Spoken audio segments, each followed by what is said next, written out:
অনেকদিন পরে ভারতীয় সাইড থেকে পরিষ্কার বাংলা কথা শুনেছি। That is very refreshing. আর আপনারা তো জানেন দুই দেশের মধ্যে এখনও প্রায় $12 বিলিয়ন দ্বিপক্ষীয় বাণিজ্য হয়।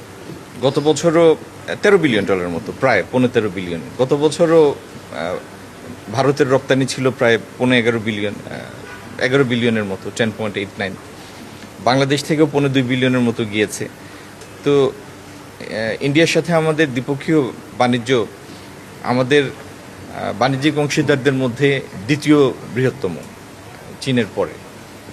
তাদের সাথে আমাদের অনগোয়িং তো অনেক ইস্যু আছে, সেগুলি একদিক, আবার উন্নয়নের সুযোগ যেই সমস্ত জায়গায় আছে সেগুলি নিয়েও সময় সময় আলোচনা প্রয়োজন। সেই আলোচনা হয়েছে।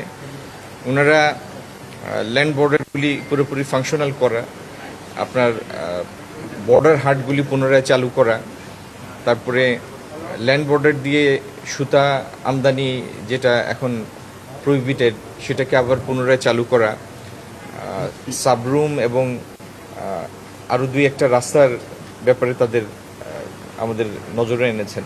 এই সমস্ত নিয়ে আলাপ হয়েছে। বাংলাদেশ ভারত বাণিজ্যিক সম্পর্ক এগিয়ে নিয়ে যাওয়ার ব্যাপারে আলোচনা হয়েছে এবং আমার বিশ্বাস আমাদের হাইকমিশনার মহোদয় তার উদ্যোগে এবং তার অবস্থানকালে দুই দেশের সম্পর্ক উত্তরোত্তর বৃদ্ধি পাবে।